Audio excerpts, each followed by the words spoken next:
Professeur Didier Raoult, professeur Bernard Lascola, il y a depuis plusieurs mois une épidémie d'Ebola en République démocratique du Congo. Est-ce qu'à Marseille, nous sommes préparés pour lutter contre une épidémie et faire face à des cas éventuellement importés d'Ebola en France et dans le Sud?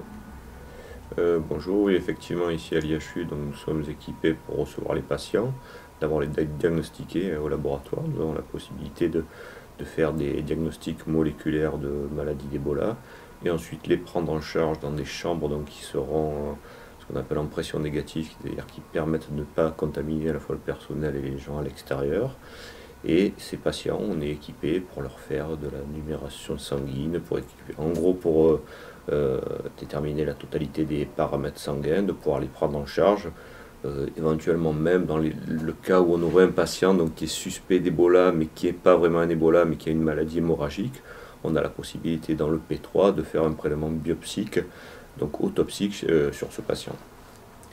Et en particulier, on a une salle d'hospitalisation qui peut être fermée pour accueillir 7, 14 ou 25 patients, dans lequel il y a tous les moyens de mesurer les paramètres sanguins, mais aussi de faire les diagnostics moléculaires, tout ça enfermé dans un laboratoire autonome de haute sécurité qui est associé au champ.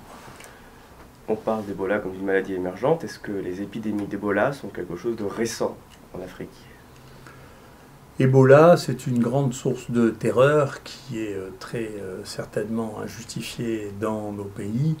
Moi, la première fois que j'ai été alerté sur une possible épidémie d'Ebola, j'étais étudiant en médecine et c'était en 1976. Et vous voyez que c'est revenu d'une manière cyclique.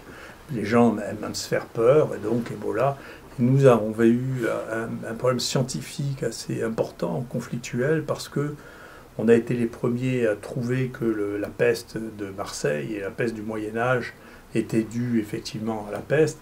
Et il y avait des best-sellers qui effrayaient tout le monde et qui disaient que c'était pas ça du tout, mais c'était une fièvre hémorragique qui avait ravagé l'Europe. Il y avait même des projets scientifiques, dont certains que j'ai évalués, j'ai refusé bien sûr, dans les plus hauts sommets scientifiques des États-Unis. Et comme vous le savez, il y a eu un film qui a eu des dégâts, comme ces films d'Hollywood qui sont un peu criminels, qui montraient dans un film alerte qu'il y avait l'équivalent d'Ebola et que les gens arrivaient en hélicoptère et tuaient tout le monde. Ce qui a amené comme conséquence que quand les gens sont arrivés en hélicoptère et habillés en cosmonautes dans les villages dans lesquels il y avait de l'Ebola, les gens ils ont tiré dessus ou leur ont filé le coup de machette parce qu'ils pensaient qu'ils venaient les assassiner. Donc il faut faire attention avec ces maniements de la peur.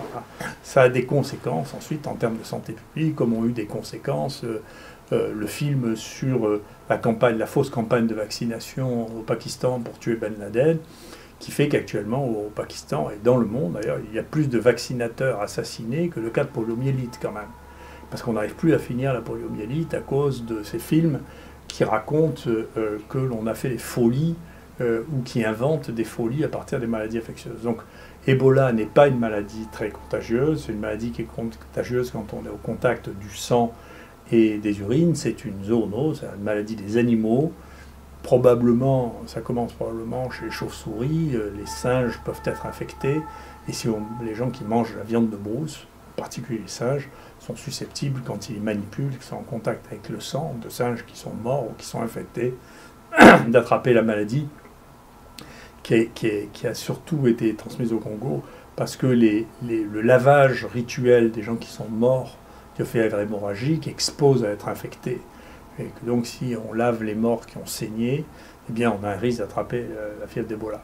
Mais la transmission, en particulier vis-à-vis du personnel de santé, dès qu'on prend des mesures raisonnables, et en Afrique c'était juste des gants de cuisine avec de l'eau de Javel, qui a permis de bloquer complètement la transmission. Donc c'est pas une maladie très contagieuse. Il n'y a pas de danger qu'il y ait une épidémie d'Ebola qui se développe dans les pays développés, parce que pour l'instant, ce n'est pas des rituels qui sont communs chez nous de laver les morts qui ont saigné à main nue, et que donc tout ça, c'est effectivement de l'excitation d'Hollywood transformée en information. Est-ce qu'il y a des évolutions démographiques, technologiques qui expliquent que les épidémies d'Ebola aujourd'hui se propagent en Afrique? il y a deux problèmes avec Ebola, de mon point de vue. D'une part, effectivement, l'écosystème de l'Afrique subsaharienne, que je connais bien, est en train de changer.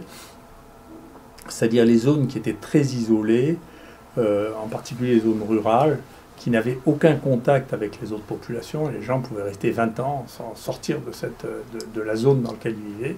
Actuellement, compte tenu du fait qu'il y a plus de téléphones portables que d'habitants, actuellement en Afrique subsaharienne, en général ils ont 2 ou 3 téléphones portables parce que le coût en fonction des endroits n'est pas le même.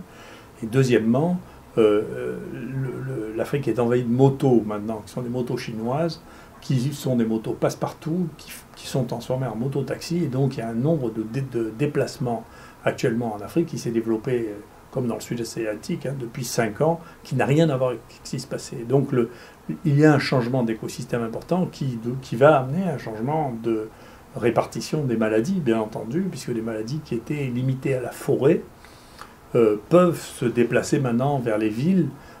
C'est probablement ce qui s'est passé à Kinshasa, c'est probablement ce qui s'est passé quand il y a eu de l'Ebola en Guinée, c'est que les déplacements ne sont pas de même nature, les gens se déplacent beaucoup alors qu'ils ne se déplaçaient pas. L'autre problème que nous avons eu, qui est un problème qui est typique de l'Europe, c'est qu'au début de l'Ebola, il y a des administratifs technocrates qui ne savent pas de quoi ils parlent, qui ont décidé qu'on ne pouvait même plus faire un examen sanguin en dehors d'un P4. Des P4, il y en a un en France, et que donc si vous ne le faites pas en P4 alors qu'il n'y a strictement aucun risque, c'est un risque virtuel, c'est un risque de la vision administrative, ça. Ce qui veut dire que théoriquement on ne pouvait pas ni soigner, ni faire même une prise de sang à quelqu'un et la traiter à quelqu'un qui a une suspicion de fièvre hémorragique en France, qui est complètement disproportionnée, c'est pas raisonnable. Et que donc, les premiers cas de suspicion d'Ebola, on était obligé de les envoyer à Allemagne et à Hambourg, parce qu'on n'était pas capable de les soigner, jusqu'au moment où le service de santé des armées a considéré qu'ils étaient parfaitement à même de les soigner.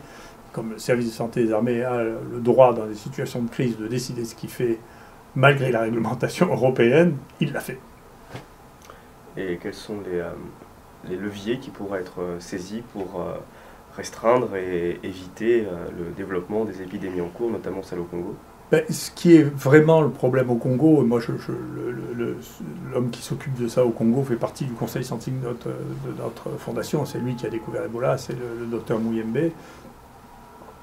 Le problème du contrôle de Ebola, c'est toujours le problème majeur que l'on a au cours des épidémies, c'est la guerre. En pratique, c'est une zone de guerre, c'est une zone qui est mal contrôlée en termes de sécurité, dans laquelle il y a des bandes armées qui circulent, et dans ces conditions-là, avoir des approches de santé publique pour gérer les choses est extrêmement complexe. Donc le Congo a une situation politique très complexe. L'Est du Congo, qui est voisin du Rwanda, Burundi, Ouganda, est une zone qui est une zone de guerre, dans laquelle il y a des influences, y compris externes, qui font que la situation est très difficile. Et donc c'est une situation dans laquelle vous avez du choléra, vous avez de la peste. En plus, il y a des mines d'or là-dedans qui attisent les convoitises.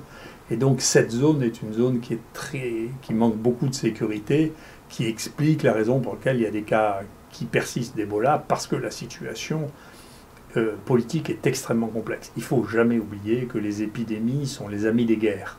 Donc la plupart des grandes épidémies ont été initiées par des guerres. Est-ce qu'aujourd'hui, Ebola est en train de devenir une des grandes causes de mortalité infectieuse en Afrique? Non, même au sommet de la crise d'Ebola en Guinée, Ebola tuait moins que le paludisme.